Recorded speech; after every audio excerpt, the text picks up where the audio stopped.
मुझे बहुत जरूरी काम है, आप अपना खाना खाइए, मैं जाता हूँ। ठीक है, अब तुमको ज्यादा जरूरी काम है तो तुम जाओ।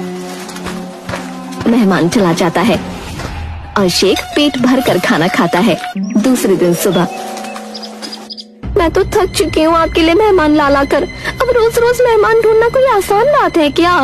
बात तो तेरी सही है सलमा, लेकिन बिना मेहमानों के काम भी तो नहीं चलेगा। एक काम कीजिए, आप हलवाई की दुकान पर चले जाइए और वहाँ से शक्कर से बने मेहमान खरीद लाइए। क्या बोल रही है, शक्कर के बने मेहमान? हाँ, हलवाई की दुकान पर शक्कर के बने मेहमान मिलते हैं, आप उन्हें खरीद लाइए। जब आपको सचमुच के मेहमान ना मिले तो उन शक्कर के बने मेहमानों को रखकर खाना खा लेना।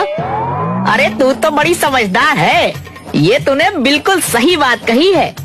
मैं अभी हलवाई की दुकान पर जाता हूँ और शक्कर के बने मेहमान लेकर आता हूँ। शेख शक्कर के बने मेहमान लाने निकल पड़ता है। रास्ते में उसे सखाराम अपने खेतों में बैठकर खाना खाता हुआ दिखता है। अरे शेख जी, आई। क्या कर रहा है भाई सखाराम? कुछ नहीं शेख जी, खाना खाने जा रहा हूँ। आओ तुम भी बैठो और मेरे साथ खाना खाओ। मैं क्यों खाना खाऊं? क्या तू मेरा मेहमान है? मेहमान? कैसा मेहमान? देख भाई, या तो तू मेरा मेहमान बन या मुझे अपना मेहमान बना ले, तो ही मैं तेरा खाना खाऊंगा। ये क्या बात होती है भला? बात तो सारी यही है, या तो तू मुझे अपना बहनोई बना ले या अपना मेहमान बना ले। शेख तू पागल तो नहीं हो गया है? एक तो मैं तुझे खाने के लिए बुला रहा हूँ, दूसरा तू मुझे बोल रहा है कि मैं तुझे अपना बहनोई भी बना लूं। हाँ, अब जाकर तू मेरी बात समझा? हाँ, मैं समझ गया हूँ कि तू पागल हो चुका है। सखाराम शेख की पिटाई कर देता है।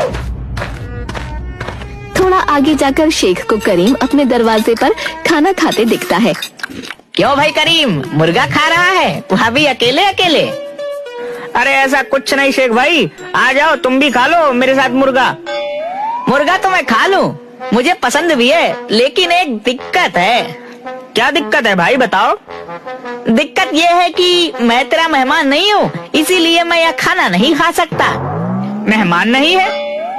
हाँ, अगर तू चाहता है कि मैं तेरा खाना खाऊं, तो तू मुझे अपना मेहमान बना ले। ऐसे कैसे मेहमान बना लूं तुझे?